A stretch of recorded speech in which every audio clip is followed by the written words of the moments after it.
Right then, back with, I think, episode 28 or 29 of the Midnight Pod. Not recording in like 3 weeks, so we're getting a bit fucking rusty on the mic here. We've got Brad and Milo from Crep Chief, which started through Tom Exton, TGE, right? Who's not here, who's going to be here, but didn't fucking show up because he's in Barcelona or something. I don't know, he's on some F1 testing day or something. Yeah, hard man to get hold of. And then you guys got involved, like 2 years ago, and then basically scared the shit out of the business. And literally, I heard about you guys probably when Tom had it originally. So that was probably looking like early 2018. Maybe even 2018. I think we bought it in 2019, but it was originally a personal shopping company. That Tom and his business partner Aaron started together, and they was doing it with a kid who was buying and selling the shoes for them, but they was just doing the majority of the marketing. But the kid was messing it up a little bit, like just wasn't organised, wasn't making sure everything was going out to customers. And then they got bored of it, and then they just literally was like, boom, we don't want the page anymore, we'll take an offer for it. We put an offer through, and they thankfully they accepted it. We always said that we would be the best personal shoppers, because like every personal shopper, such as like, call them all out, Henry Chadwick's, Mr. Undivided. I won on here actually 2 weeks ago. He runs not Crep Station. LS Personal Shopper. Crep's Locker, etc. Like they was getting a lot of the like streetwear stock through us. So it was like we would be the best personal shoppers. Like we would, because everyone's getting it from us, and then we took it on and we was like not the best personal shoppers at all. We was pretty poor at it. And then we did what we knew, which was reselling. We came up with the idea for Crep Chief Notify, which is essentially a resale group that teaches people how to buy and sell stuff. But originally, so the idea of those groups came from Twitter Spaces and stuff like that, where it was all very enclosed and very clicky.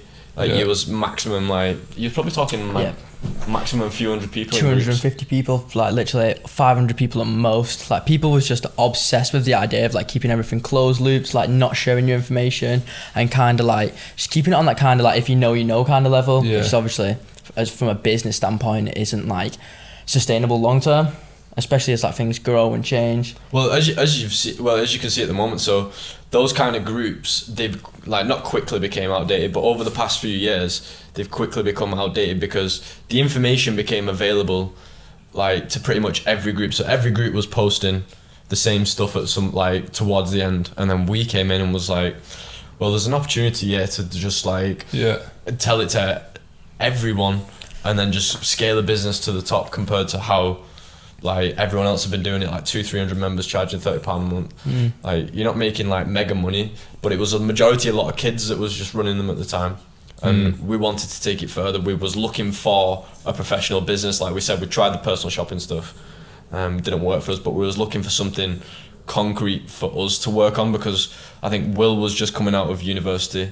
I wasn't interested in university. Tom didn't go. He was working a graphic design job, and you'd just come out of college, hadn't you? Yeah, so I was just, like how it started was that me and Will was running like a similar business model, but we was running it the same way. So closed, not sharing our information and things like that. So once we kind of like got over that kind of hurdle and decided to like open it up to everyone, that's when things like really changed. And that's basically what had happened to us, is that one of our friends had like introduced us to it, and he'd basically like reeled us into getting us into reselling, and there was just nobody doing that, just getting people who didn't know anything about it into reselling. So that's when like things really started to change from there. So going back before that then, like obviously how many people are involved in the business now, like in terms of founders or like owners? Depends. So with Crep Chief Notify, there's 5 of us. So there's me, myself, Milo, Tom, Will, and TG in Crep Chief Notify. And then in Crep Chief NFT, which is our NFT group, there's the 5 of us, as well as a guy called Max. Right.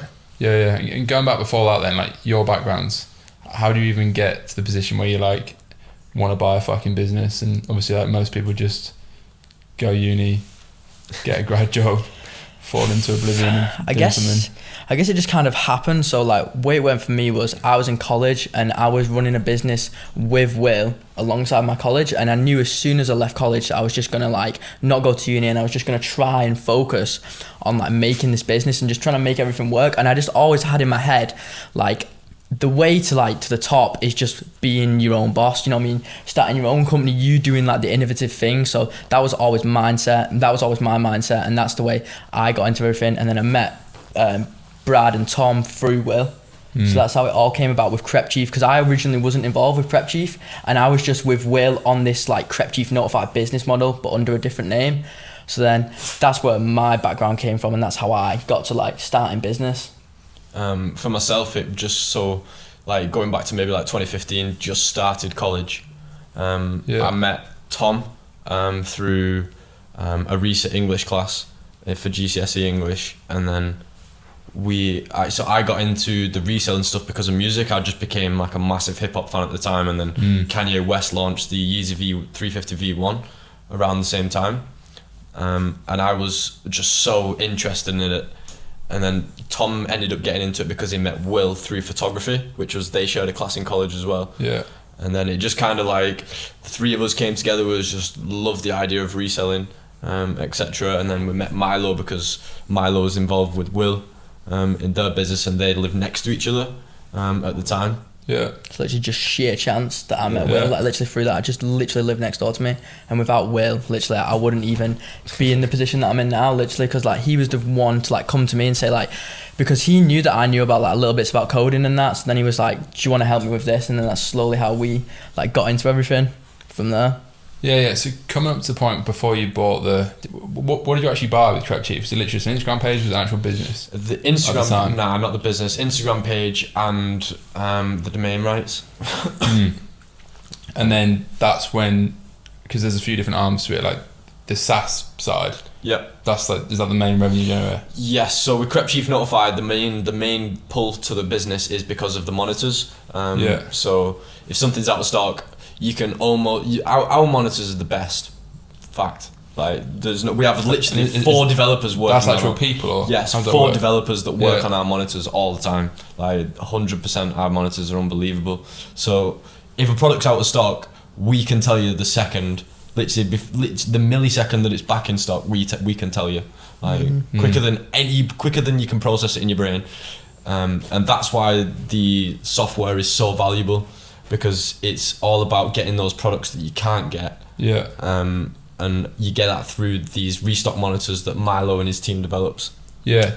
So basically, like, because I don't know this whole world, so it's a fucking interesting. So did you basically, obviously, once you get into the personal shopping world, didn't find massive success with it, you're saying, but were interested in it. So then you basically made a software for other people that wanted to do it themselves from scratch, but a much better way of doing it because it's all like automated and shit. Yeah, that's basically how it started. So how it started at first was like, there was like when something restocked online, people would just like find out it restocks and send the link, and then this is where me and Will at first came into contact, was over these monitors. So he'd come to me and he was like, oh right, so this item's out of stock and I want to monitor it, and as soon as it comes back in stock, I want you to let me know and let everybody else know. So then we developed a system to do that, and then from there, that's literally what allowed CTN to become what it is now, because it's just all based on like these out of stock items. They've got they've got a resale value. Like once you have them, you can sell them on eBay for more than what you paid, and then they're out of stock everywhere. So basically, all we're doing is just notifying people when these highly demanded items come back in stock. We buy them, they go out of stock 10 minutes later, and then selling them on eBay. Yeah. So if I wanted to get started from scratch, like how much am I paying? Like how does it work? I literally just sign up on the website. Yeah. And pretty much good to go. So you go onto crepchiefnotify.com, you sign up. It's £30 a month. Most people average between £300 to £500 a month profit, which is pretty good if you're just paying £30 a month and like you're doing it just on the side. Because all you have to do is literally like, so you wait for the notification of like you go on, you initially learn what products are coming out and all that stuff. You do your first initial like a couple of hours of understanding it all, and then once you understand it all and you understand the products, you just literally wait for the notification to come back in. You go into notification, click on the website, buy it. Once it arrives at your house, put it on eBay, and then just ship it off to your buyer. It's as simple as that. Yeah, fuck, because when I was younger, probably like 17, 18, before I got into like e-com, I think there was something called, like, I don't know if you heard of it, Profit Accumulator. It was like a matched betting I've heard software. of match betting. Oh yeah. This was like proper, like, just wanted to make fucking money from my laptop before I knew anything about anything sort of thing. But I wonder if that's like a similar audience. But like, who is your customer base primarily? Yo fellas, quick one. First bit of promo for the pod. You may or may not have heard, I released a fucking ecom course a few months ago. Basically spent like 6 months making it because I was in between businesses, as you probably know if you follow my shit. I must say, 12 hours long, it's fucking quality content. I was going to drop it at like 1,500 quid with some bullshit guru-y webinar and all that rubbish, but as you know, it's not my main thing. I'm working on a new brand right now, very, very fucking much in the trenches, which is why I think it's actually a better course than everything else out there, because it's built on real experience of my brands in the past and my current one. I think it's super, super valuable. If you're interested in ecom, you're already in ecom and you want it to get into ecom, 0 to 1, starting a brand from scratch, then definitely worth investing in. Link is in the bio of this video, or podcast, Spotify, Apple Music, wherever the fuck you're listening or watching, and enjoy the rest of the pod. We didn't necessarily figure it out at first, but because we just had such a wide variety of people that wanted to try it. Like, we've literally had people over 50 just in the chats every single day, loving it. I bet COVID helped with that, did it? COVID massively helped. People just sat at home thinking, I want to do something. 100%. COVID helped massively, but it also helped with, because our supply chains was difficult during COVID, so a lot of stock that people wanted was just like, there wasn't much of it, so coming from China. That's really what like kicked it off in terms of like the really, really big profits. Like, if you like rewind time back to like the start of COVID, like May time, July time, it was literally like you was making cash hand over fist. There was so many like products that had supply chain issues, like hair clippers, Nintendo Switches, hot tubs, outdoor furniture, everything. There was just supply chain issues all over the place, and that's when it really took off for us, because before this we was very like sneaker orientated and like, I was gonna say, obviously Crep clothing orientated, Supreme orientated. That's like the way it all started. And then when like COVID hit, it basically opened up this new market where all these products had massive supply chain issues, and then we quickly realized that it was not all products were due to COVID. There was just lots of people having supply chain issues all over the place. So that's how it's like still going to this day. But COVID literally just blew it off like cash hand over fist. Like, you was making like 700, 800 pound on a hot tub, like sheer profit, like 700, 800 pound sheer profit in one sale. And so it was literally insane. It was it was so easy because of the monitors. Like, it was just so good at the time, and because fortunately the business managed to grow and scale, we had money to spend on developing the business. So we could purchase developers, we could get the time from people, whereas like these all the rest of the other groups, like, they wasn't necessarily like full time, and there was no one making as much money as we was at the time, which really benefited us, because like I say, you can buy the time off someone else to be able to develop things even further for you. And if we've got a team of developers full time that are working on like developing these monitors, or you've got a bunch of kids that are in college that are doing it part time in the evenings, it's just a different level. Like, you got qualified people, like, You can't compete at that point. It's difficult to compete. And what I was saying earlier in terms of like businesses dropping off and stuff like that, so there's a lot of old groups now that used to be really, really popular back in the day, that are just no longer a thing, because the amount of like people that we generated to our group and the amount of revenue that we achieve, like, suppliers are looking at that same revenue and going, well, I quite fancy a bit more of their money rather than like the £500 that I was charging beforehand. So then all these groups that are keeping themselves closed, it's now like, well, you're keeping yourself closed, but your prices are now going up and you're not actually getting any more revenue because you're trying to keep this same vibe of like clickiness and exclusiveness, but the industry's not that anymore. And we've seen a lot of them now change. A lot of them want to accept a bit more people in. We've seen a lot of them go. Big names beforehand. So are these groups like still doing it manually, like without software? Nah, so they are using software, but at the end of the day, this software takes a lot of maintenance. Like, the websites are changing all the time, so you got to keep updating things. They try and like patch things, so they'll employ like bot protection, and then there might be like a loophole to avoid the bot protection. And basically, bot protection is just like costs money. That's just what it is. It's like you have to solve a captcha to request a website, and then each captcha costs like money to solve, because you can just pay like Filipino people like to solve captchas for you and things like that. So it basically just becomes a cost game at that point, and then all these loopholes, what these groups are exploiting, soon get patched, and then they have to find new loopholes. So you realistically just need to spend a lot of time, and that's what they couldn't do. They couldn't invest the amount of time we could invest into making the monitors, and then that's why we excelled. So are you the biggest in the UK now then? Yeah, in terms of a group size, 100%. Yeah, 100%. And how about also worldwide? the most hated? Is there much bigger ones like worldwide, America and shit? Not too sure in America, but probably in Asia. There's probably bigger ones than us in Asia for sure. Yeah, but them Asian dons don't mess about, man. They don't mess about. I believe me and Will worked with a guy very early on in our monitor career, and we was basically making monitors for his app. It wasn't like a Discord or anything like that. It was his own app, and we basically made monitors for him. And he ended up having in the end, I think he ended up having 100,000 users or something like that on his app in Asia, and it was just full. Like when we was coding for the app, the whole app was just in Chinese or whatever. So he'd managed to get so many members on. So worldwide, we're definitely not the biggest, but yeah, 100%. I reckon in terms of brands and stuff, I don't really know necessarily more bigger brands in American stuff. A big one is Soul Savvy, but even their member count is pretty relatively low. But Soul Savvy is essentially a sneaker community. Yeah. And they just everyone in there is just chatting about sneakers and trying to get hold of the latest sneakers.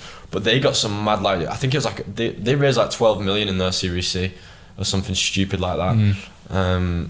Which is that's just crazy numbers. But even them, I know they've got under 1,000 members because I'm in their group and I can see that they've not got more than 1,000 members. So do you limit yours at all then, or do you view it completely differently business wise?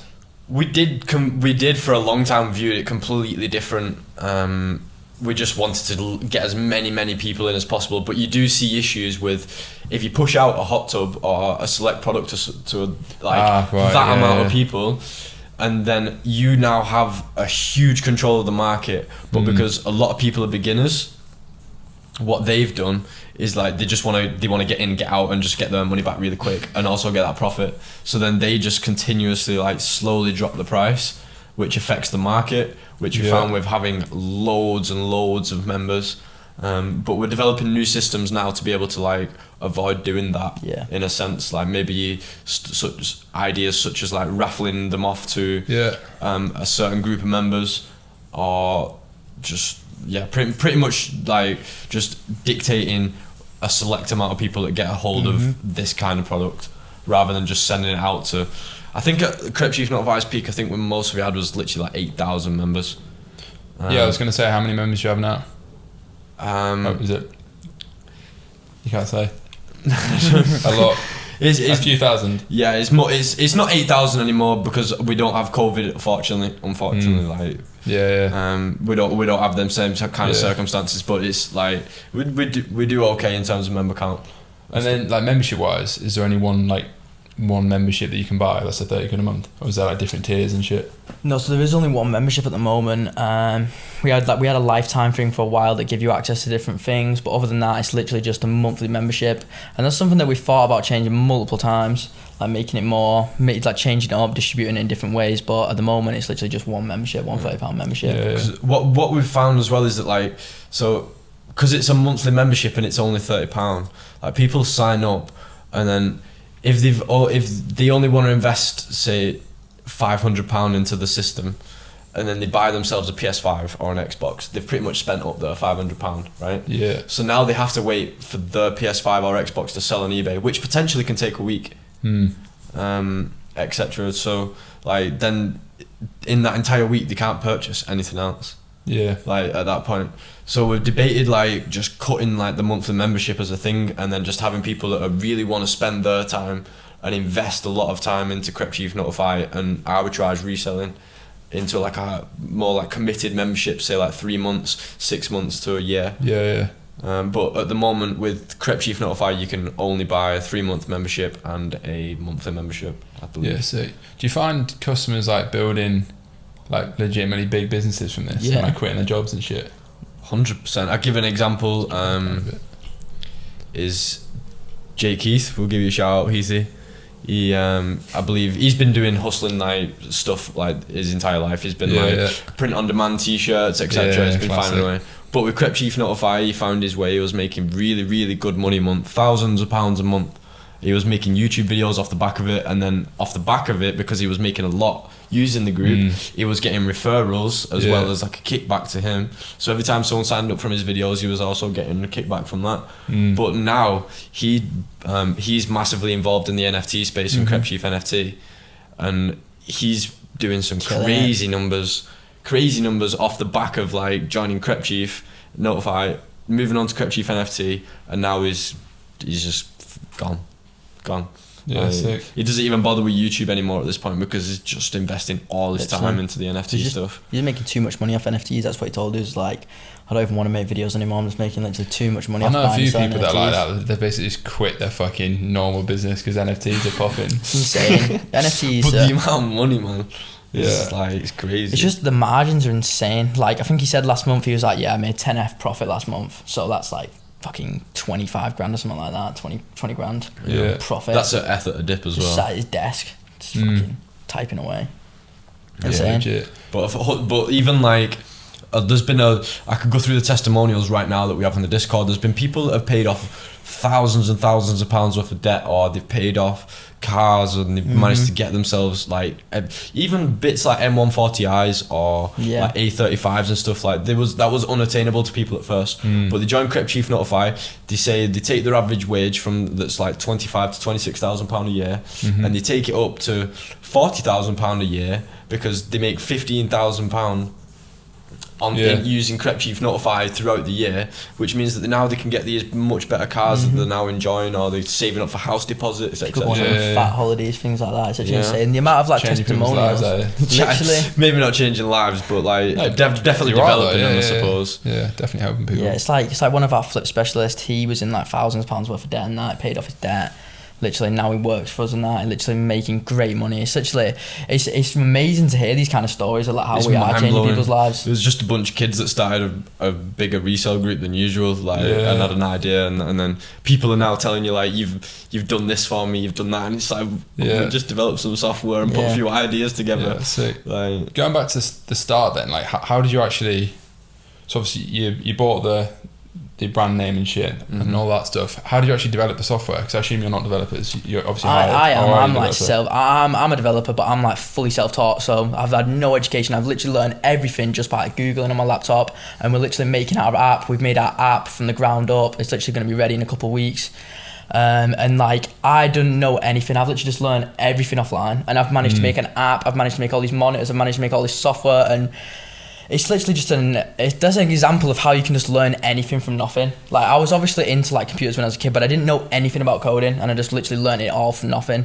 So like monitors they're unbelievably basic. If people are watching this who know how to code, they probably are just thinking in their head now like this is literally so easy. You literally just make a request to the website, and then you like check the website from there for like the stock, and then there's obviously various different methods, bot protections and stuff like that, but it's literally basically all you're doing is you're requesting the website, you check the response, if it's in stock you send it out to everyone. Simple as that. It's not exactly the hardest thing in the world, but definitely it's not for just me. I've never been a coder. yeah, it's like, I look at them languages on his computer, bro, and I'm just like, there's what, like what? I can't get my head around that shit. It's literally like learning Spanish, mate. Like it's a completely different language. So you started entirely by yourself, just you doing it? Yeah, so that's how it started, and it was. Bro, you used to have the JTAG Xboxes. If you had a JTAG Xbox, you were a developer now. That's the kind of fucking kid I was. You don't know what JTAG Xbox is? What's that? You don't know like Call of Duty Modern Warfare 2 mod menus and stuff?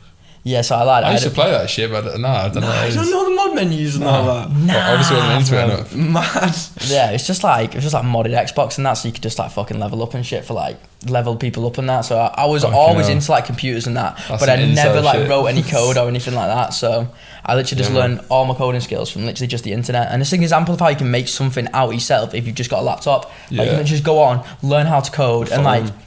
It's literally now you can start making like smart contracts for NFTs, and you could be making literally like £1 million a year, literally just by making smart contracts. And they're so easy to make, like it's insane. So, but you obviously think that way, whereas 99% of people don't. Yeah, 100%. Yeah, so, most people. That's what we find with Crep Chief Notify. Is even if like people like make good money, like people still like give it up after a while because they just get lazy, or like they find something else to commit to, and it's madness. Like people Yeah. just I suppose it's just a fact of life at that point. yeah, literally. How many people are in the business now then, like team wise, and how is it set up, like day to day?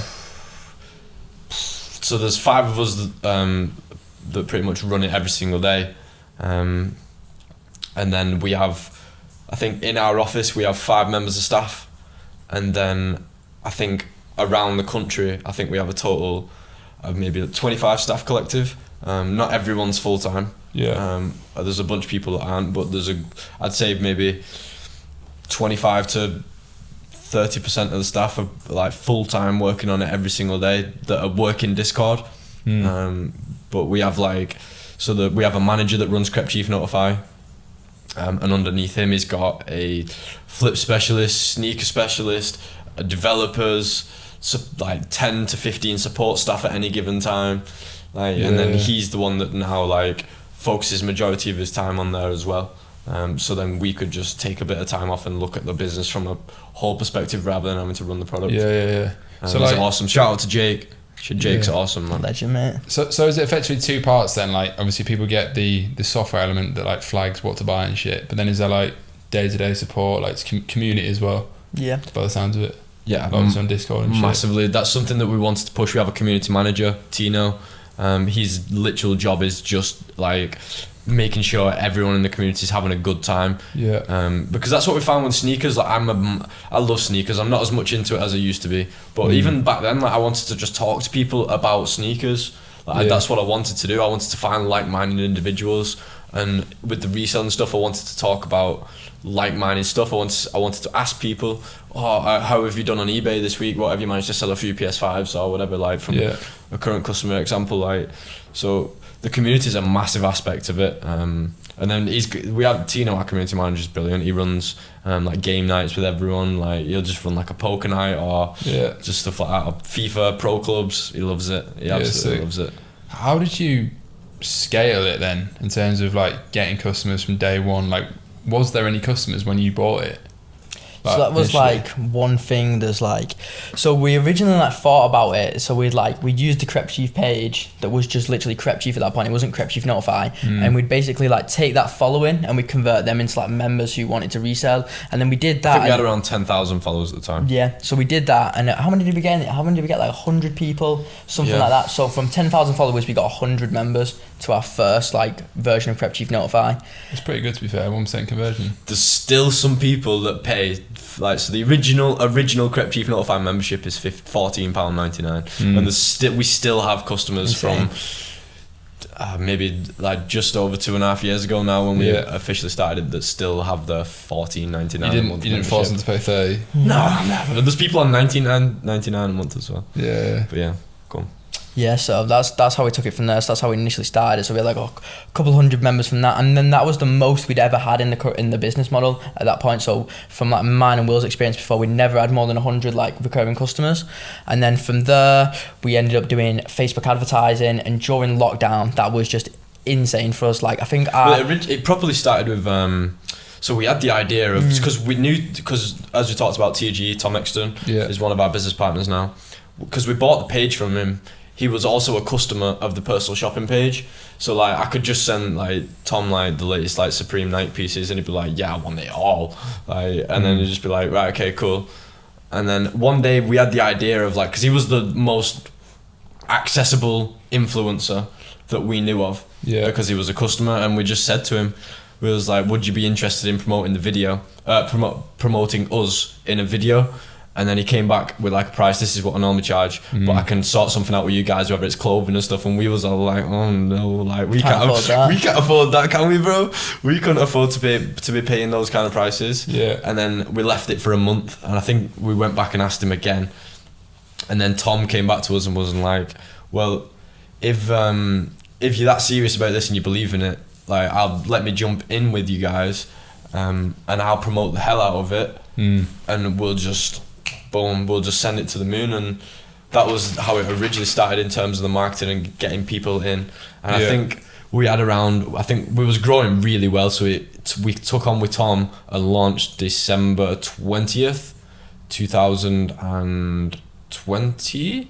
He knows his dates. He does, mate. Yeah, I know all the dates and that. I know everything. We had a board with literally like how many subscriptions we had each day for a whole year. I literally wrote down on like a board, and we've got it in like our old office, like a map of like how it went.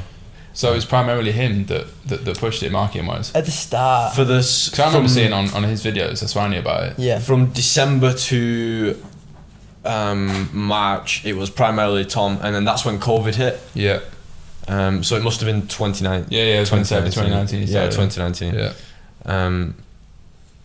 We started in 2019, launched 2020. Yeah, and then April, and then when COVID hit, oh my goodness, we was all absolutely shitting ourselves, like, because it just started going downhill because no one knew what was going to happen. And the first thing that anyone cancels is subscriptions, because it comes out of your bank account every single month. Yeah, that's the first thing.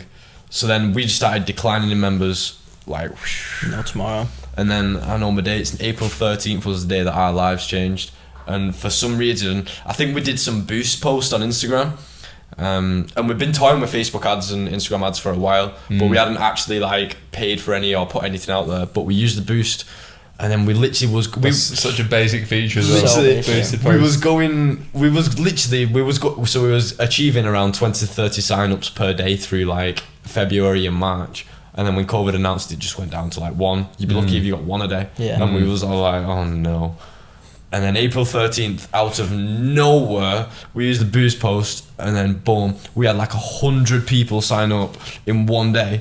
Really? Literally out of nowhere. From going to like 1 or 2 people to 100 people in one day. April, May, June 2020 was mad. It was good fun, mate. For all my mates in ecom, it was like printing money. Printing. I think we was paid. I think we ended up paying in the end. I got used to it, and then it changed gradually over the next few months. I don't know if it was the same for you, but literally it was fuzzy. It was like literally we was paying like 90p a sign up. It was way less than that. For 30 quid a month. No, we got it down to literally 48p per month. Shout out to Aaron. 48p per subscriber. Insane. That's exactly what we got to. It was just literally cash hand over fist. He was like, honestly, boys, I've never seen a case study like it. Like, I've never marketed a business through Facebook ads and achieved that kind of. That is crazy. Insane. Like CPA. Like, it was unbelievable. How long do most people stay? Like, what's the lifetime value average?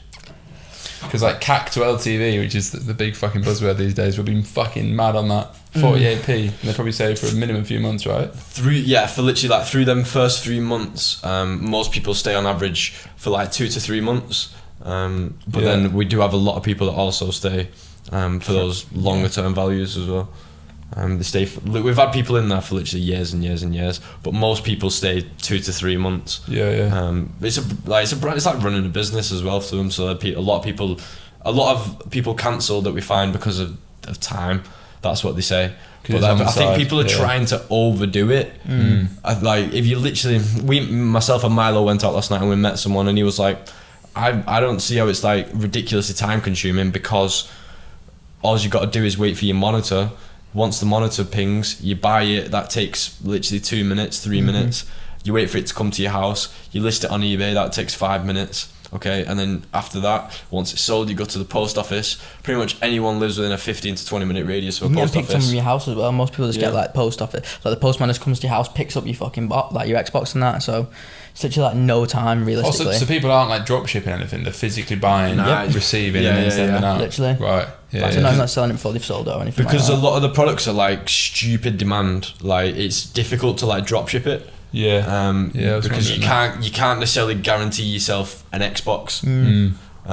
But like it became a point where it was just easy to pick them up. Like, you just pick them up, no problem. But like, it still wasn't worth like listing them on eBay and then actually having the product when it sells, because they were selling that, like, everything that we promote to like members to be able to sell just sells so fast. Like, most of the time, like through the summer, the garden furniture. That's fucking niche. I would not expect that. No, kayaks. Insane. Kayaks fly, everything like that. The maddest stuff. I think I listed like 6 Dyson Airwraps up on eBay like 5 or 6 days ago. No, what's that? Bro. They're one of those fans? No. They're like curling irons, and if you ask a girl about them, they'll be like, wow, they're like sold out everywhere. That's what like we hear from people. It's like they get them and then the girlfriend's like, no way, like I want that. But it's like there's profit to be made on it. But literally I listed 6 of them up. They all sold within like one day. 6 gone, £600 just like out of nowhere. It's literally, so they sell so fast. So that's why you can't really drop ship it. You have to wait. The bottleneck is getting the items in.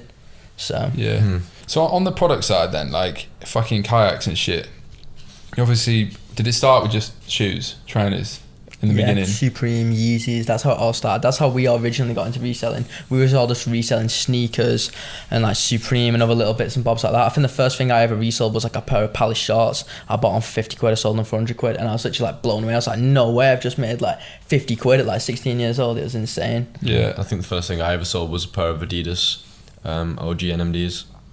That was the first thing ever. Yeah. That was when Adidas was in the bag. Adidas. Adidas That's Adidas. popping. I've never heard any English person say Adidas. Adidas? Is that- Really? is that a thing? Adidas? Man, nah, I call it Adidas, It's a bro. northern thing, bro. We Yeah, all call it literally Adidas. Adidas. I'm Northern though. Yeah. From Yeah, I York. suppose, yeah. But I get, yeah. Could you tell? You can tell I was Northern. Yeah, I could tell Yeah, you was yeah. Northern, yeah, It's, straight off it's the bat. kind of gone, but yeah, from Yeah. York, proud. It's that London life got you, bro. Yeah, no, it's corrupted me. But then like all the other shit, did that just gradually come in because Yeah. there was a market for it? So we started with the lockdown really. That's what really like showed us that there was all these like random products that they were just like reselling. You can make a profit off like It didn't hair create it, clippers. but it just made it appear like... yeah, it showed us what was possible. So then we was like, wow, all these products like are reselling. And then once like COVID started dying down, we just kept finding more and more and more products. And then PS5s and Xboxes came about, and then that was the absolute. To be fair, before that, the lazy spas, they was Yeah, that was... insane. Yeah, I heard about So that. the Do you know lazy what they spas are? are the best profit we've Yeah. probably ever had. They were you can make like some of them you can make like 1,000 quid on like profit, Yeah. like insane. But they were obviously a big box, so you have to pay like 50, 100 quid shipping on it, but you're still making insane Stupid amount of money. And it was so easy to just pick them up. Yeah. Monitored restock, boom, and then our group, because we had a lot of them, would just take the stock. Everyone listed on eBay, same price, gone. We really pioneered that kind of reselling as well, like reselling all these things. So like one of the first things. Even now, it's still majority sneakers Yeah. for people. That's Yeah. where a lot of them going wrong. So I think like one of the first things we ever resold that wasn't a sneaker was like, obviously we were selling like clothing and that, but then it was like Aldi Kevin the Carrots. Like literally, it's The like a fuck is plush that? toy. Like literally, it's plush a toy, yeah. carrot mate, like a carrot character, like plush toy. It is mad. And then they was What reselling for like people 40 buy. quid profit, something like that. And I then think- that was how we got our first flip specialist. I think it was the hot tubs that literally kicked it off for us, because this is how we figured it out. So Tom is our one of our lead graphic designer at Crep Chief. He his brother's girlfriend's dad wanted a lazy spa for his birthday, and didn't have any available in the shop. So Tom's brother asked him, "Oh, can you like check like for a lazy spa anywhere on the Yeah. internet?" Because he thought Tom, "Oh yeah, you know how to all this kind of stuff." And then we found out, these hot tubs are going for stupid money on eBay. And then we just pushed it to members, and literally they made a nickname for it. They call it cash tubs. It was absolutely insane. Yeah. There's a cult following on hot tubs, mate. Yeah. It was That is mad. absolute madness. And people, the minimum profit was like 300-400 quid on a hot tub, On going that. up to £1,000. Like Milo said, it's mad. Insane. It was actually insane. It was a mad time. And man. obviously it's like all software, like monitors, as you said. But like, I assume you have to have obviously people choosing what you're monitoring.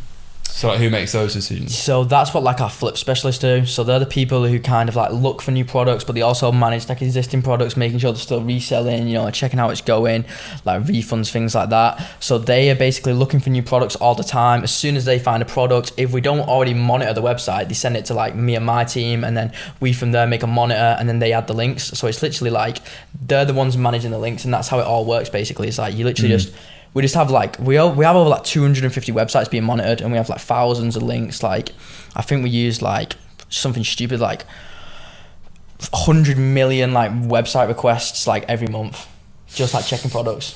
So it's insane, but it doesn't cost them that much. Like computers It's are really still an cheap. insane amount of requests to a website. Yeah, it's fucking crazy.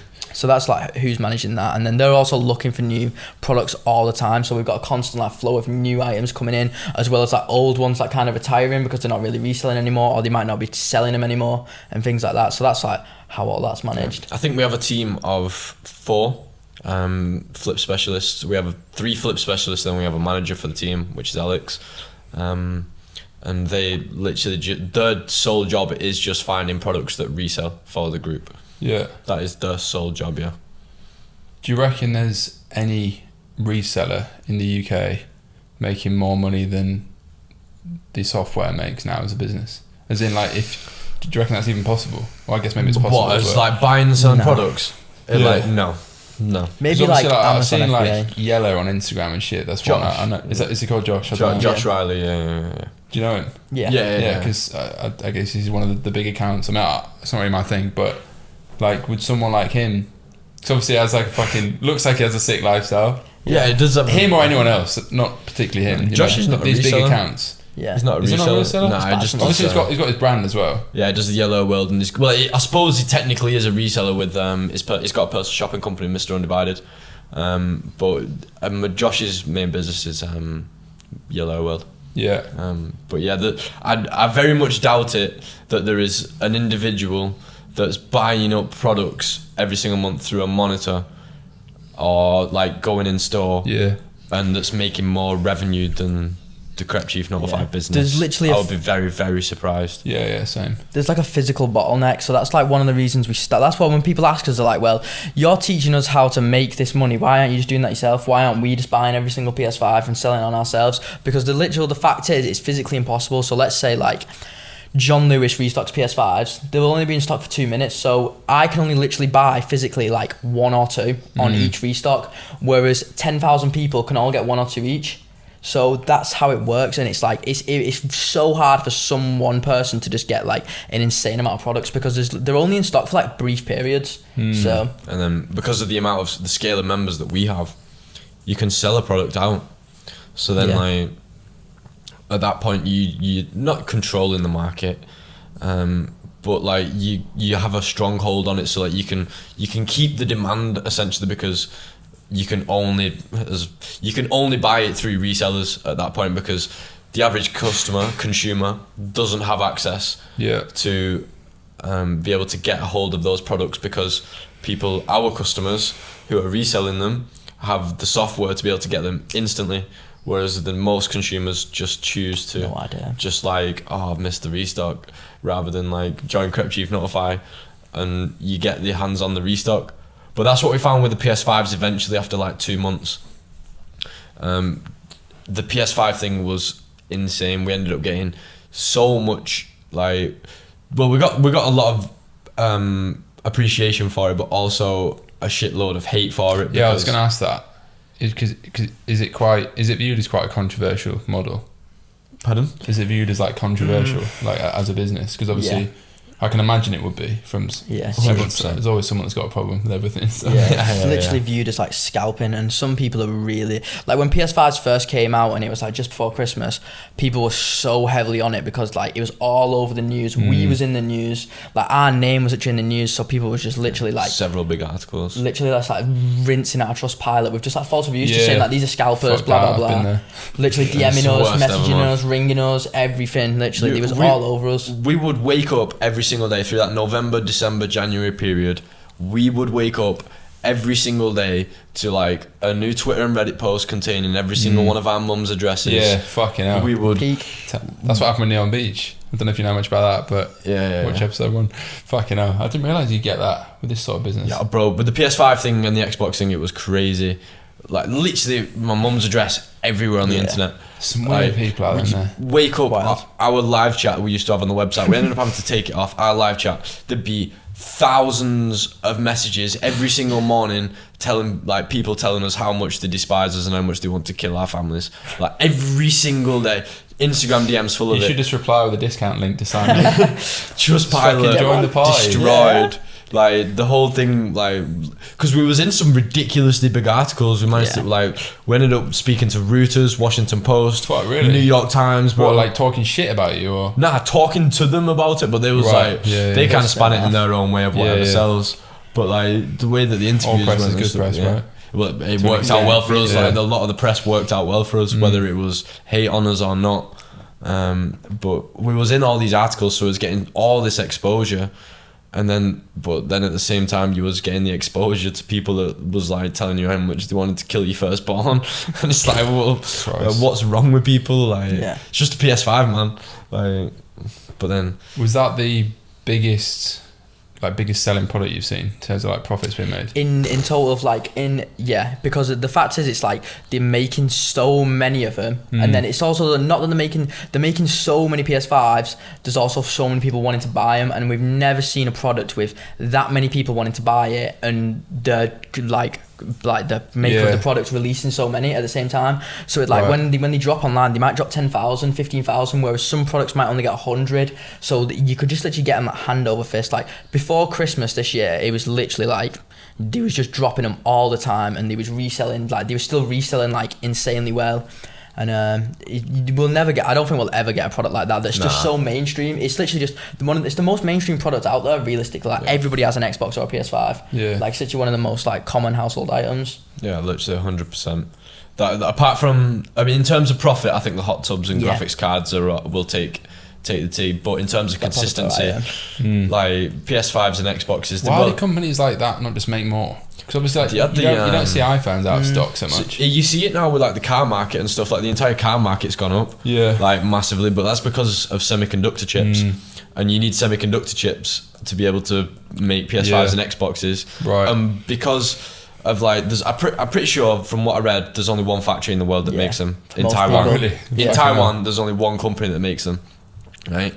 And then, like, because there's only one place that makes them, everyone's bidding against each other to be able to then like be able to buy buy the chips. And then you've got companies that are corporate as hell, billion-dollar companies that are willing, like Apple, Samsung, all these big dogs that are willing to pay a lot of money for these chips because they have big margins anyway. So then it's like, well, are Sony and Microsoft willing to pay to compete against Apple for semiconductor chips? Probably not, so they have to wait a little bit, and then that's where the supply chain issue comes. Interesting. But there was still an insane amount of supply, but the demand for the PS5s and Xboxes was just through the roof. Because the majority of it came on with like our generation and just a little bit older of us. That's like Xbox and PS5s. Like that's where it all like kind of kicked off. With those kind of people. So as they get older, they still want an Xbox because I now at home at our house, what we do is we use the Xbox for our entertainment system, whether it's for Netflix, watching TV on the weekends, football, watching NFL, basketball, anything. We use the Xbox. We don't use Sky like boxes or like the TV remote. It's all done through an Xbox. So the amount of people that wants an Xbox just goes up. It doesn't go down because people are getting older. It's just more and more people that use it as an entertainment system or whatever. So the demand, it was just so crazy. Never ever seen a product like that ever, and I don't think we ever will. Like Milo said. Like, have you ever run into problems with like brands and manufacturers like trying to shut you down? Nope. Because I wondered that in general with like resellers. Or do they not give a fuck? We've never had anything like that, have we? No, never had anything really. Nothing close ever. We never had any emails or anything like that from Sony or whatever. We've had not people that make them, but like so there's an article out there by Sky News that like we managed to find like a glitch in the website of very.com. Right. And it was you who found it or something like that. Yeah, I put it on the story. I like videoed me doing it, and I was like, wait. So we managed to beat the very system, and then I think as a total between the group we managed to get 1,000. But like it was only our group that had it, and then they cut the stock because that many orders went through in such a short period of time. And then they came out and was like, nah, we've cancelled everything. Like, you lot are not Why would having they care if they're still selling? Because Sky News roasted them with this article. Because their normal customers can't get it. But at the same time, right, so if you look at it from... I'll tell you the story as well a little bit later. But if you look at it from a company perspective, so if you're very.com and you're selling... like Sony, like those are the ones that demand it's one per customer. Like, because they want as many people playing Xboxes and not Xbox, PS5 as possible. So they demand it's one per customer. If you're very.com and you sell a lot of Sony products, and then Sony go, well, if you don't sort your stuff out with PS5s and selling them to multiple people, we're going to now take away our cameras, we're going to take away our sound bars, our speakers, everything. So then it's like, well, very.com depletes its stock level by like 50% because they can't keep control of the PS5s and Xboxes. But with the very thing, they came out, Sky News, like Milo said, roasted them on an article, and then very cancelled all our orders, and then like 2 days later they put them live, and we just did the same thing and just took all the stock, and they just shipped them anyway. Went through that time. Yeah, they just went through that time, and it was so funny because like everyone was replying back to like the tweets at Sky News like ha ha ha laughing or whatever, and then literally 2 days later we took all the stock. Yeah, it just comes like releases on like a norm. So the way that Glitch worked with Very was it wasn't like available on the website. You could add it to basket through like a dodgy link kind of thing, and then you basically did that and you could buy it from there. But basically, so they cancelled all our orders and then they just released it, and our monitors just picked it up straight away and all our members bought it. So it's just like either way they can't win because we're just waiting for them to restock it. There's no way to win. If you're a retailer, you don't win. Like we will find a way. Like it's as simple as that. Like as a computer, like Milo will tell you anything's beatable. Yeah, there's just nothing they can do ever long term. There's no like definitive solution to stop like people from just like going on the website, because if a real person can go on the website, there's no way to like realistically stop a bot unless you stop real people going on. So there's nothing they can do. Yeah, nothing they can do. And with the I'll tell you that story now about. So we was on about around September time. This is a wild one. So we'd already like been through all of the hate and everything. We was always like, all right, okay, this is nothing to us now at this point. Kind of forgot about it. Completely forgot about it. And then Chris started doing like releasing PS5s via. So we'd stopped reselling for a long time. So we stopped reselling from the PS5s when they initially launched, round to literally September the following year. So pretty much just shy of 12 months. I think it was 10 months that we stopped reselling for, because we was just running business, and we just kind of fell out of love with it. Been doing it a long time, but then we decided this is not right. We need to be reselling, and then we got Willis, our videographer, and he started recording us doing it so we could promote the business at the same time. And then we managed to get a hold of like 250 Currys codes, which gave you access to a PS5, and then we managed to like get a Curry store.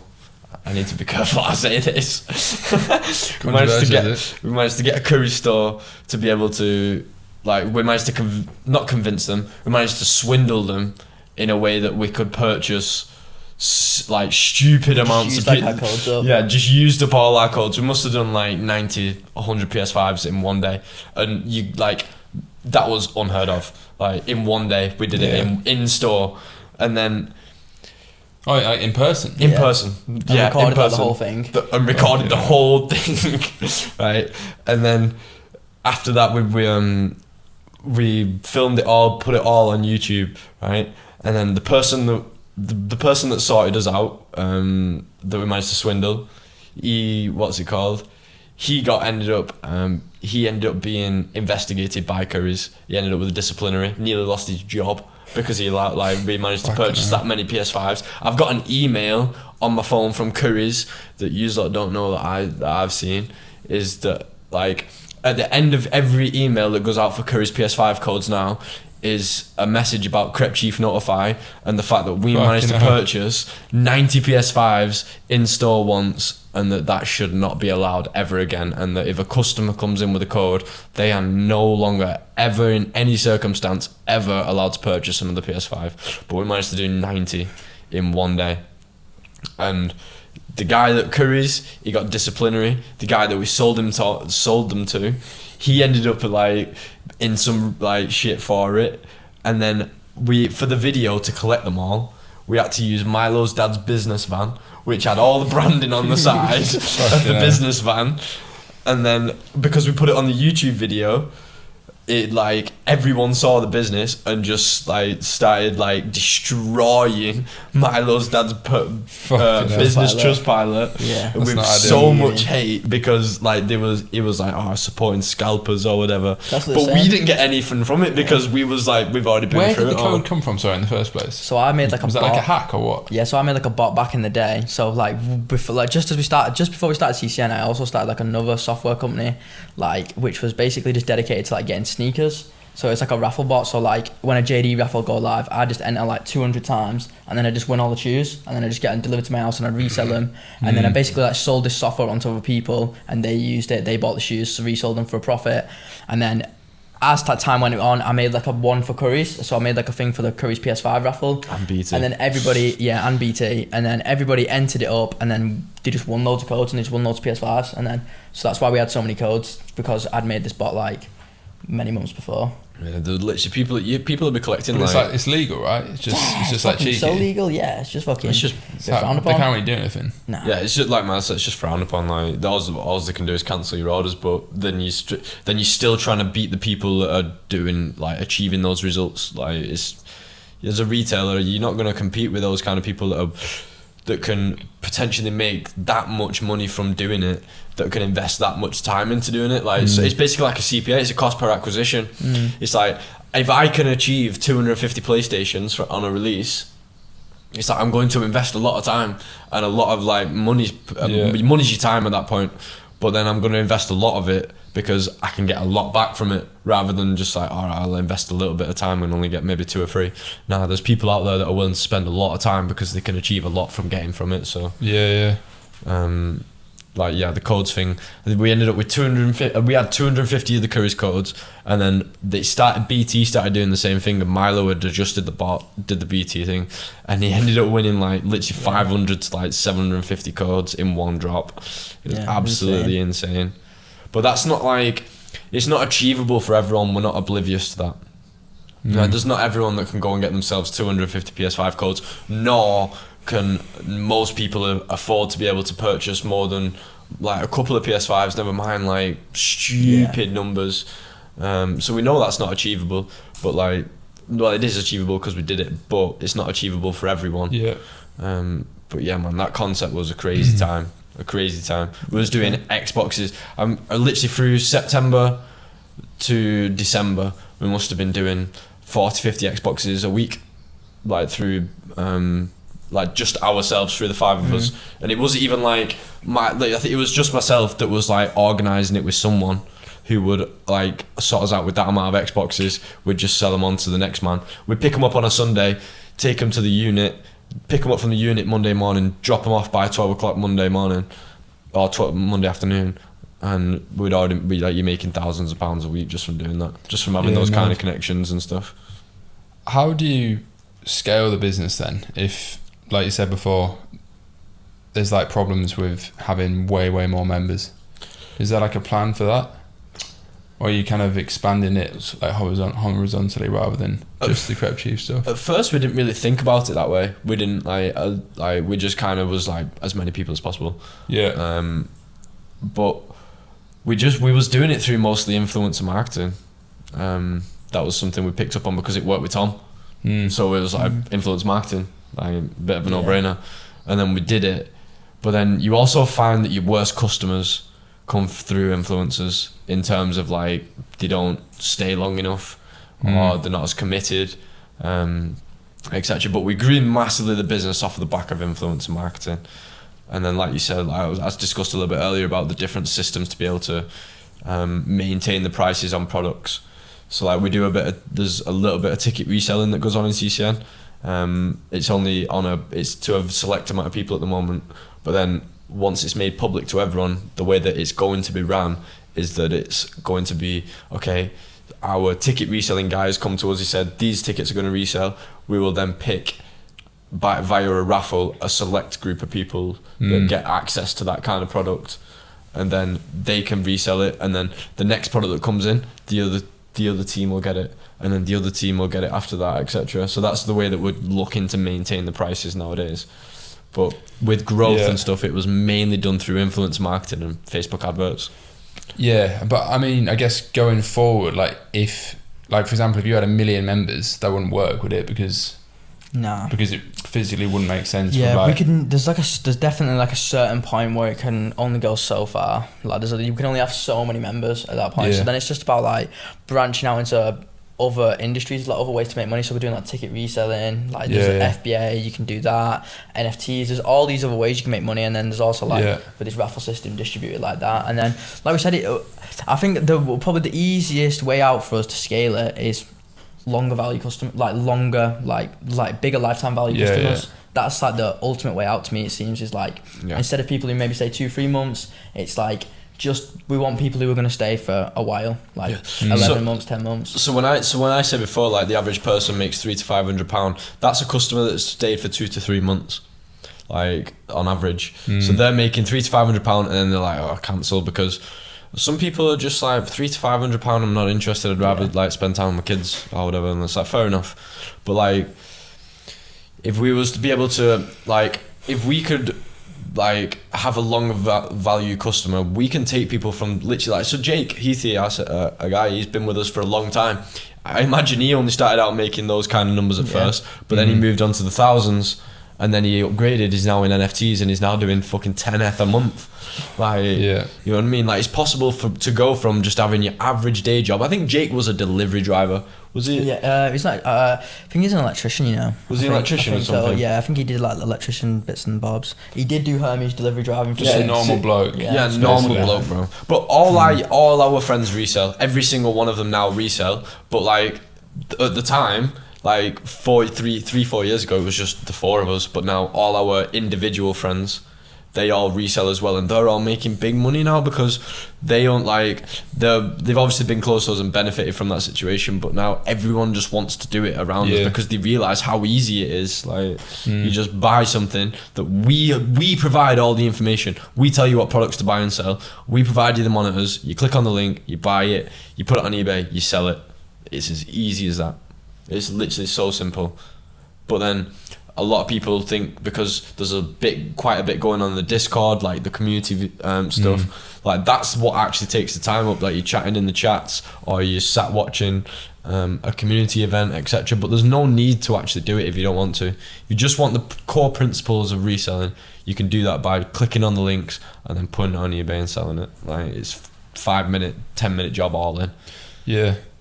So obviously that customer's life changed. How have your lives changed since growing a SaaS company that's now doing millions in revenue? So I was like going into this with guests. I know you're into cars and shit, as am I. Yeah, I've seen you had the 458 before. Yeah, I haven't actually got a car at the minute. I want to get a pink Tesla next. A Tesla, you'll be bored in 5 minutes, man. Probably, because I'm an actual car guy. I literally will be bored in 5 minutes. Like, but yeah, man. With the lifestyle changed massively. So to be fair, man, growing up like from like 15 to like 15 years old, I realized like that I realized I wanted to have money. And my dad had his own business. He had a Rolex. He had Range Rovers my entire life. I didn't live with him, never lived with him ever. We don't get along at all anymore, at all. But he had all the nice things. I was like, I want that. And then when I would talk to my mum, she was like, yeah, when my mum was like young, when they got married, they was like 21, 22, she's like, yeah, I used to have dinner in top of the Twin Towers and stuff like back in the day. And I was like, I fucking want that, mate. Like, I want that. So I was always engaged in the lifestyle in terms of like seeing it from the outside and being like, I want that so bad.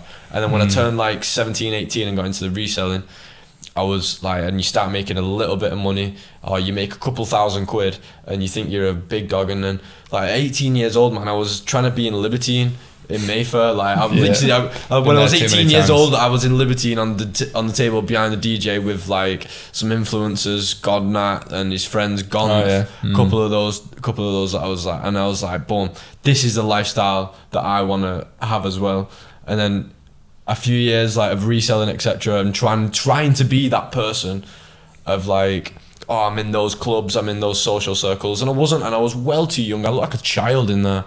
Like you can imagine what an 18-year-old lad looks like in Libertine. I don't know how you got in, to be honest. Yeah, exactly, because I was with people that was way older than me. Like, but like as an 18, 19-year-old, that's what I always wanted. And then when you started the business and you scaled it, that lifestyle just came along with it. And I know people probably like think, oh, lifestyle inflation, like you spend all your money, etc. But I enjoy it, and I met a lot of people and I had a stupid amount of crazy experiences so far in these past few years that I would never replace just because I had to spend money on it. No, I completely agree on that. Like 100%. I met through going to nightclubs and stuff like that, and as tacky as it might seem and spending all that money on champagne or whatever, I've met a lot of good people through those nightclubs. Yeah. And I don't expect it to do it forever, but like the lifestyle changed, the cars, like everyone of us. There's a few cars on your Instagram. Yeah, Our little stalk. we've got like only got 6 posts or something. There's not much context. Nah, no. Did you Like, Keep it a bit low key on the Instas. yeah, we've only just really started on that like kind of like social level. Before that, we all really wanted to be anonymous because we didn't really want to be known. But then we quickly realised that like that's not the way to go, and that we want to be known and we want to be like influential people and like motivate people and stuff like that, especially me. But we've got like at the moment all we've got is an SVR and an R8 at like our house and an A-Class. If you push it back to summer, we had 2 R8s, an AMG GTS and an RS5. I love an R8, beautiful car. Yeah, you can. My favourite car. Really, I find it the most boring car in the world. I just thought it was the best like overall car. It's the so easiest comfy, car to jump good in and drive sound really system, fast. quick.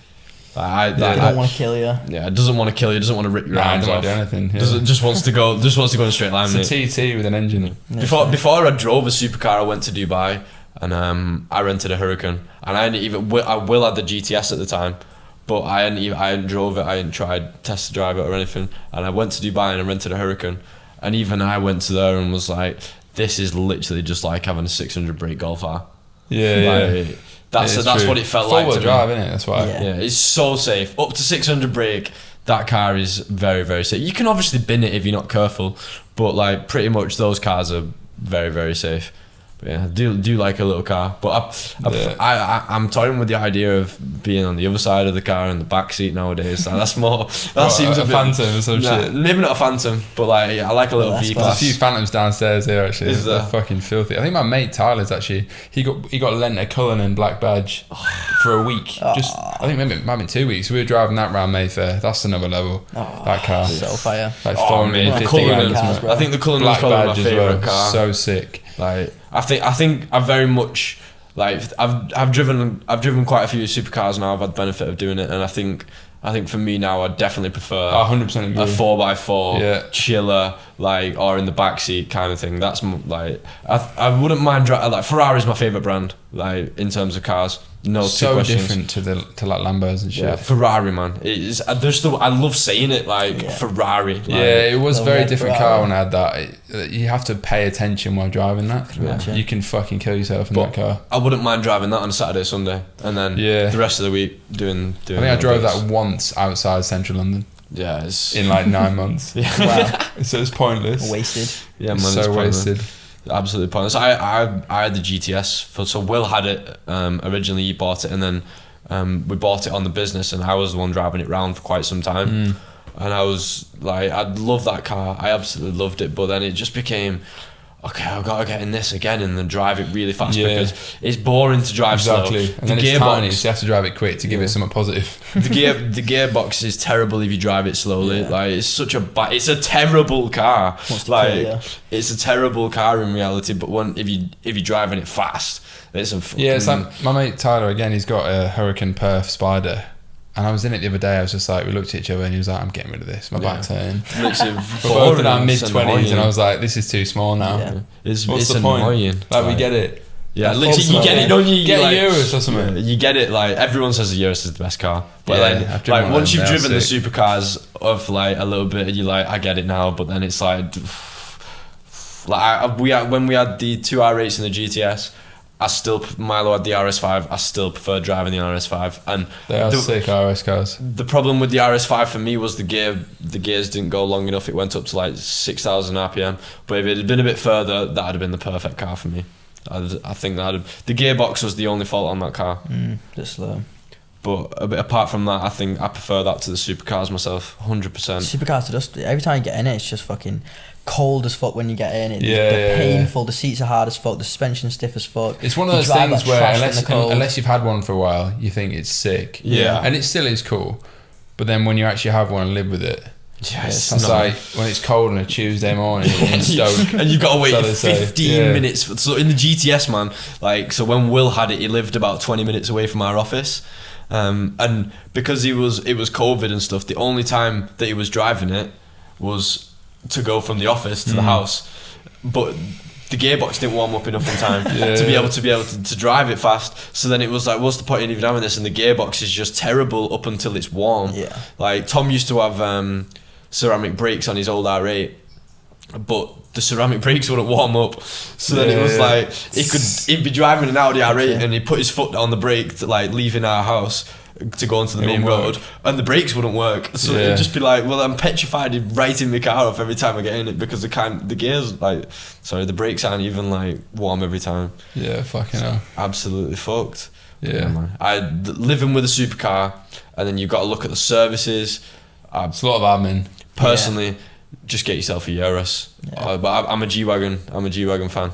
I've driven a couple of G-Wagons. I love G-Wagons. RSQ8 though, it's a Urus for half the price. I can't have another Audi, bro. I've had too many Audis. Audis. It's been around too much. It doesn't scream fuck you. And as a younger person, I want to get a pink Urus. Yeah, why not? I want a pink Rolex Oyster petrol. Yeah, I want to get a pink that's one. My favourite. That's always been my colour, but it's like just actually get a pink one would be so sick. It's sick, mate. Absolutely cash.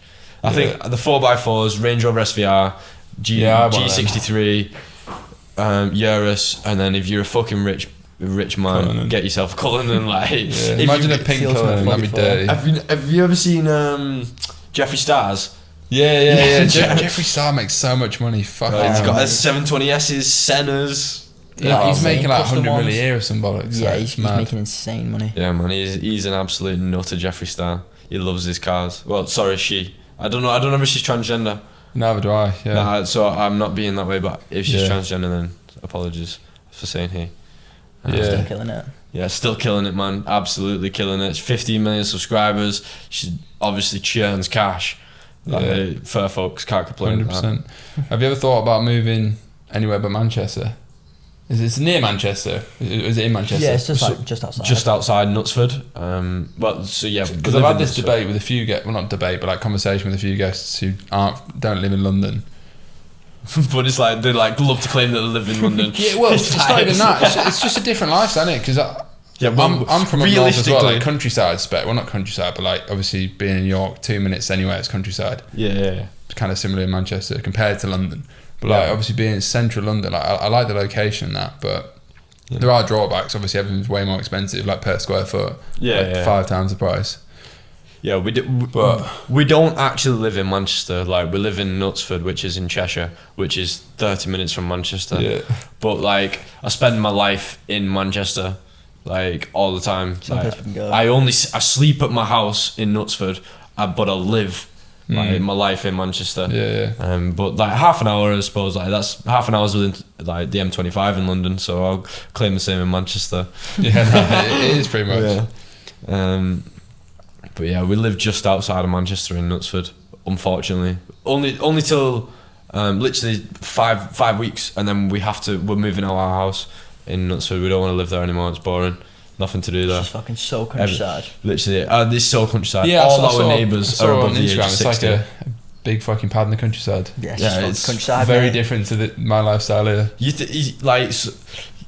Everyone thinks on initial view and from the outside looking in that house is unbelievable, and it's a disgusting place for a bunch of 22 to 20 year olds to be able to live at. Yeah, like that, it's unbelievable. But at like the same time, because we live in the countryside and I live so far away from where everything's going on in the city, it's so annoying because, like I said, I spend my life in the city and I have to drive at least an hour, like there and back, like to be able to. So you're moving into central Manchester then? What's the plan? Trying to, yeah. We get a dirty flat somewhere. Yeah, we tried for the get a penthouse. We tried. We used to live in a filthy one over there. It was insane. We had there's a couple available at Deansgate Square, and if Deansgate Square is watching, you better just give it us. We tried 2 years in a row for this penthouse at Deansgate Square, and our current house costs 50% more than what those ones cost. Yeah. And they still won't give it to us because they're looking for a certain clientele. But they've got 6 of them available. Outside London. Yeah. They don't give a shit here. There's no penthouses either, so there's only them ones that are like suitable for us to live in. Yeah. Because there's 5 of us, like it's difficult as it is, but there's a couple of lads. Join us together. Yeah. There's a couple of lads that spend a lot of time with the girlfriends and consider moving in with them. So like we said, don't do that. I did that. You ruined the relationship. I've done that myself. And we're now broken up. I've done that myself, and I'm single. Quite nearly there, yeah. Living with my girlfriend. Honestly, life lesson. It's difficult, man. I wouldn't do it until you like definitely get married. Yeah, 100%. I honestly believe that. Like, I've talked a lot about the girlfriend like flippantly on this podcast, but that is one lesson I'll take. Yeah, don't live with any girlfriend until it's 100%. So even when I was like, so I was living with my girlfriend in Deansgate Towers, and my ex-girlfriend, sorry. And then, but like, we was in the office till like stupid hours, like pretty much every day, which was like 25 minutes away from Manchester. So then it was like, she would be expecting me back at 7 o'clock or 6 o'clock to be able to like go out and chill with her. But then I wouldn't, because I'd be in the office and I would only get back at 10, 11 o'clock at night. And then she's not getting, fair enough to her, she's not getting the life, like a relationship that she wants. Like, attention, etc. And at 20 to 22 years old, like, I get it. I understand that you want that kind of attention. But for me, I couldn't offer it at that time. So I wouldn't also, I don't know, it was alright, but then at the same time it came with a lot of problems. But yeah, I just don't agree with being in a relationship, I suppose. I'll take your advice, boys. I'll take it on board. Don't say that, man. You currently living with a girlfriend? Nah, I don't live with my girlfriend and that. She even knows that we wouldn't live together, but not full time, definitely not. We've just got like too much going on. Us men especially, like, we're just so like invoked in work, and that's like all day, every day. Priority. Like, you leave the office at 6, 7 o'clock at night, and you go and sit inside, and then you're doing the same thing, but you're just doing it inside rather than in the office. Like, literally, always talking about business all the time. Like, that's we find at this point now that like the only real like good conversations we can have is about business, because we're all just like so interested. It's the exact same with my mates in Circle. Yeah, well, it's what you like, isn't it? Literally, that is our hobby at that point. It's what you're obsessed with. It's what you live every single day. Like, and it's something that you also own. Like, I can understand you not wanting to go when people talk about the jobs or whatever, because it's not theirs and it's just a workplace for them. But for us as owners, it's just like, all I want to do is just like better this business. But then it's taken for us to be able to do that and talk all the time, constantly about business, to be able to get the business to what it is. Like, you don't, like, as everyone preaches it, you don't take a business from like 0 to nothing by doing like 9 to 5. You really don't. Like, you just don't. 100%. Weekends, everything. Yeah, you got to work weekends, you got to work nights, you got to be ready at 2 a.m. in the morning to be able to sort something if your website goes down. I think a lot of people fundamentally misunderstand that. Yeah. And I don't think it breaks relationships, friendships, family relationships. I've had problems with all that. Like, it's all or nothing ultimately, isn't it? Yeah. And that's like it's passion. Like, it's all or nothing for many years. Like, and because you've got to be able to sustain it, and then like putting someone else in charge. Like, we've put people in charge of Crep Chief, not fine. It's not worked. Like, you know what I mean? It's not worked. Like, they just don't. They're not as like. They're not as invested. They're not as. They don't just not as involved as you are. So then at the same time, it's like, well, like, you're just losing business by taking that step back. So it's like, I've got to take this step back in, but then it's like, I've got to invest all this time. But I don't think people understand it until you actually go through it. And I can see why someone who works a normal job just doesn't get it, and why my ex-girlfriend at the time was just like, I don't get why you've got to be at work till the stupid hours. Why can't you just do it at home on your laptop? And it's like, well, it's still not the same. Like, I'd rather be at the office where I'm just so in the zone. Yeah, it's all I've ever known. I don't know about you, but literally. For the past two and a half years of my life, it's all I've known. But then even before that, it was very much sneaker reselling, waking up at 6 a.m. But earlier than that, 4, 5 a.m. on Saturdays, going down to Liverpool Foot Locker and just queuing up. But then from doing that, we managed to become friends with the manager there at Foot Locker Liverpool. And then one day on the Yeezy Butter release, Yeezy 350 Butters, literally, we went in the store, because we'd been reselling at that store a couple of times. Like, we bought loads of stuff from there, but like sneakily. And he never used to like us, because we was always like beating the system, and he would get in trouble for it. Never used to like us. And then one day we went in on the Yeezy Butter 350 release, and he printed off a receipt. Just pressed the printer on the receipt, took the piece of paper, wrote his number down on the paper, gave it to Tom, and he was like, once this queue's gone, come back and you can have everything.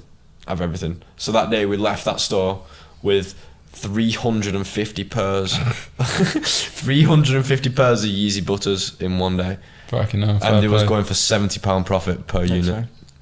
Did decent that. In one day. And then we was all like 18, 19. We was borrowing money left, right and centre from family and friends and stuff.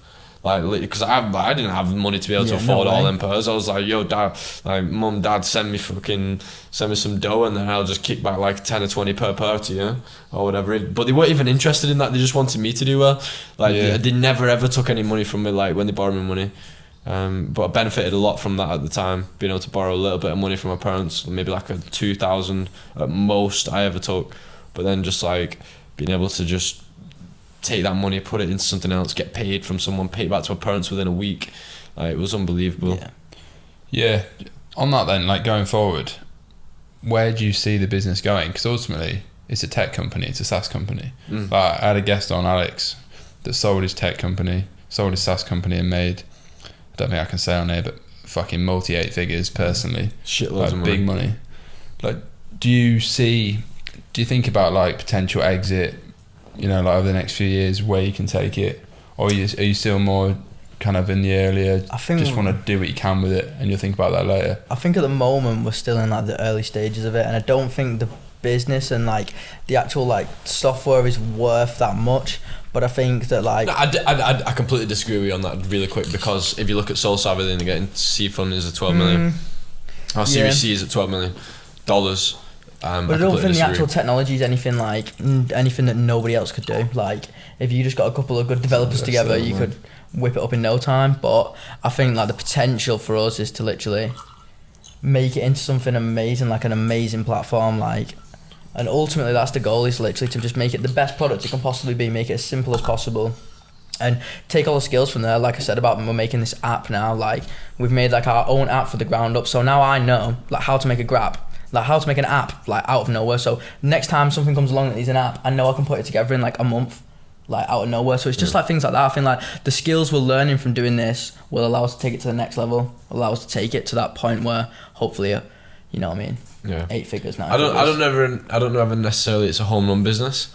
We've had I think we've had 2 or 3 opportunities of people approaching us wanting to put us in front of VCs and stuff. But then at the same time, like, because we're young, and then we've spoke to friends and family or people that are in business, and they've been like, VC, like our landlord is very, very, very, very rich.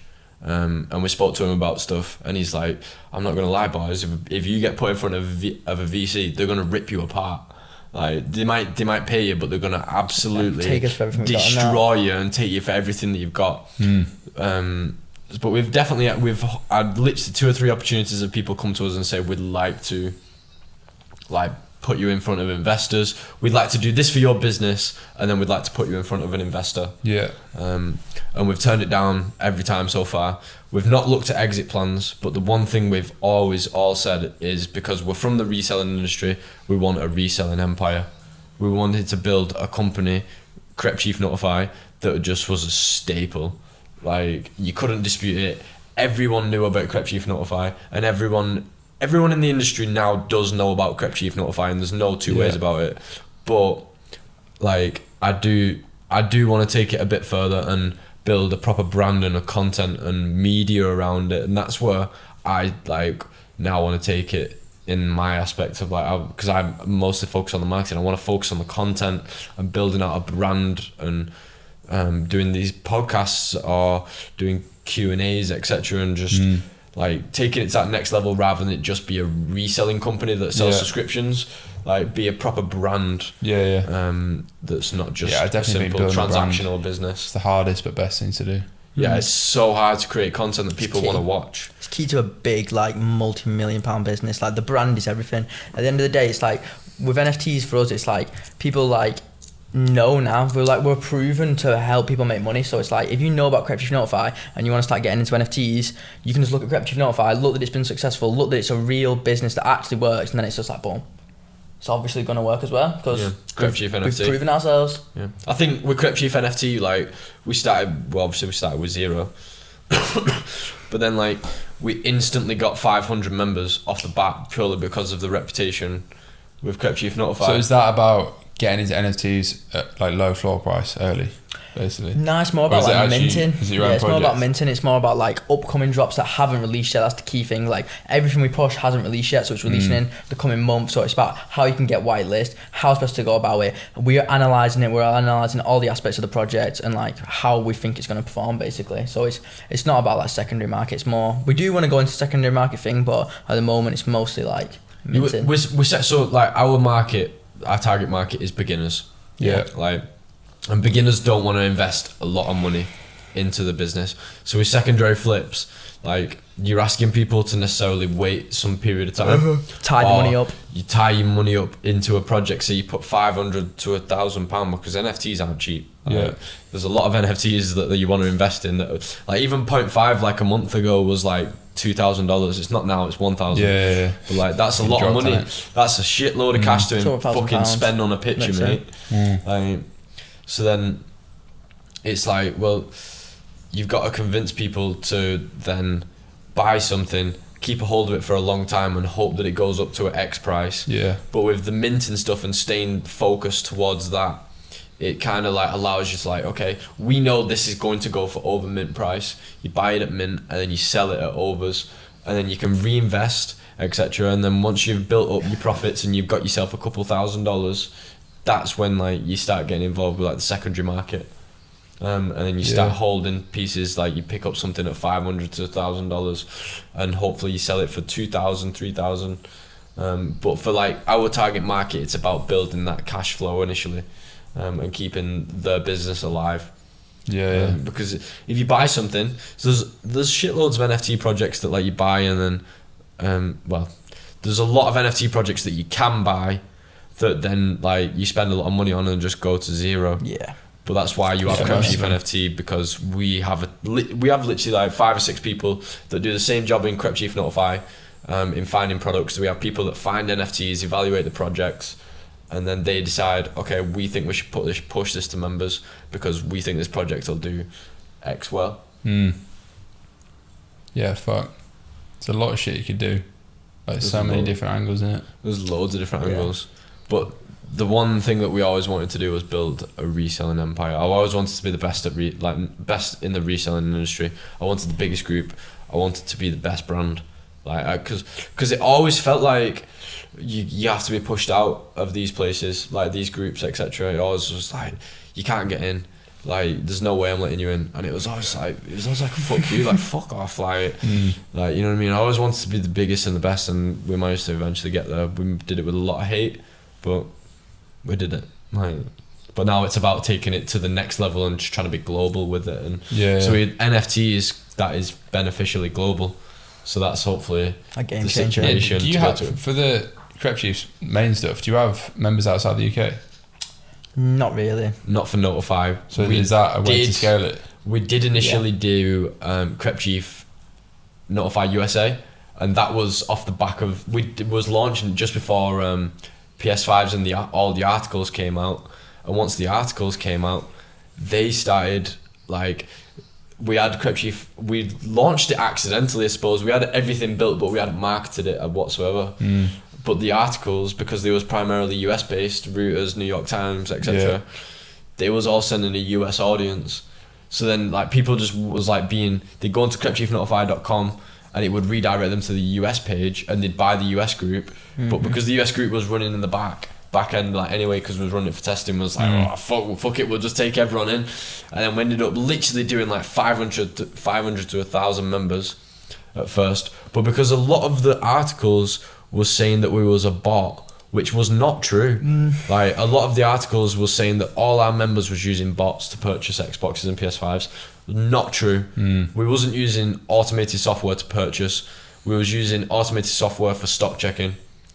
But then people thought it was for purchase. So when everyone joined, like, and Stripe are annoying anyway. Stripe take like a 0.75%. Stripe are very annoying. PayPal are worse. Oh, PayPal are the worst, man. They need to get shut down. 0.75% or something like that on Stripe if you get a dispute rate. So less than 1% of transactions and your account can get shut down. Yeah. But we literally was doing so many on USA, 500 to 1,000 people we did within the first month of launching it by accident, complete accident. And then because literally less than 1% of people disputed it. The strike got shut down. We lost every single subscription, and then we never picked it back up because we were so focused on because Notify UK was just growing so much. We was just so focused on that. We just never picked it back up. Yeah. It was, but yeah. But the NFT stuff is now allowing us to expand worldwide. But then Facebook, Jesus Christ, Facebook make it mission impossible to market NFTs at the moment. Like we wrote to Facebook like 3-4, just shy of 4 weeks ago now. We wrote to Facebook. We filled out an application to advertise cryptocurrency products. Right? They came back to me 2 days ago saying, we approve. Facebook service is shit. Oh mate, it's just I spent millions on ads and you can't get a reply for a month. Yeah, literally, it's a joke. It's just on purpose. 30 days. 30 days. But they came back to us. That's why like, TikTok's taken over. Oh, TikTok's the goat, mate. It's fucking churns. They came back and was like, yep, no problem. You lot can advertise. I went, okay, cool. Can you now unban my ad account? I replied back to the email. I got a reply back saying, sorry, we do not approve your account to advertise for NFTs. And it's like, well, you just fucking told me 2 hours ago that I can do, and now you're telling me that I can't. And he said that you don't even need approval. So it's just like totally said you don't even need points. approval. We've looked at your business. Makes no sense. Yeah, we've had loads of trouble with Facebook ads and that in the past, like ad accounts getting banned, stuff like that, like losing all our data. I've just found over the past 2 weeks, I suppose, but clearly seeing it literally this morning, was that Instagram are very much shadow banning NFT content. So if I post a story on my personal profile, I normally get like 400 to 500 views on my story. But if I post NFT content, I get 100 to 200. That's mad, yeah. And I seen someone complaining on Twitter this morning when I woke up, and he was like, I've tried posting this content twice and it features the word NFT in the post, and Instagram, I took it down twice. I've changed it from NFT to token and they're not taking it down. So they're definitely shadow banning the NFT stuff at the moment. But he's a very big advocate for it as well, like Mark Zuckerberg and that. It is. Posting about it and stuff, so I don't get what he's literally talked about, like integrating it into Facebook and that. So I just don't get what the kind of like vibe is. I guess it's because there's just so many, like if you interact with any NFT page, there's so many scam bots like DMing you all the time, and these scammers are literally making like millions of dollars a day just by scamming people. It's literally insane. So I think it's possibly got something to do with all the scamming going on, because they're literally just running it insane. Like if you type in like a big NFT project now, you probably like see a Facebook ad at the top for a scam website for that NFT. It's literally insane. So I think it's possibly something to do with that. Yeah, maybe that's the only excuse I can give them, to be fair, is the fact that literally just trying to avoid people scamming. But they make it so difficult, man. But then they've seen it obviously with the Forex and the cryptocurrency back in like 2016, 2017. Yeah. There was a lot of people scamming with it and just taking money off people willy-nilly, or just getting kickbacks from brokers or betting companies, etc. A lot of that. Yeah, there was a lot of that back in the day. A lot of it. Yeah, Forex is a weird one. Right, before we wrap things up, a few final questions, because we've probably gone for hours. What's been the hardest thing you've had to deal with scaling the business on a personal level? Personal level? Well, I guess just in general, but not just specifically maybe business things. I think one thing with us was that we realised, and I spoke to you about it before, is what happened to us was we scaled it so fast, and like, so not necessarily unintentionally but unintentionally. We didn't expect to get that many people, so the revenue came first, and then with all this revenue we had hundreds of mistakes to make to like actually get good at business. And I think that was one thing that happened to us, is that we had all this revenue but we didn't know actually that much about business, so then we just made many mistakes, and but it's just a learning curve at that point. So I think that's definitely some massive thing, the issue that we had is, and it's still going on to this day, we're still learning, but the revenue came first and we probably lost a lot of money just from like wasting our revenue. I don't know in terms of I apart from, I suppose, but it's not, I wouldn't even say it's that difficult, but you're committing a lot more time to a situation than you was before. Like I went to uni twice. I dropped out twice. Same. And like it was just a different, like you're in uni 2.5 days a week, or you're now doing 7 days a week, and you're working not from 9 till 5, you're working from 9 or earlier till at least 7 o'clock every single day, at least 7. You're mostly working like, but it's on demand work.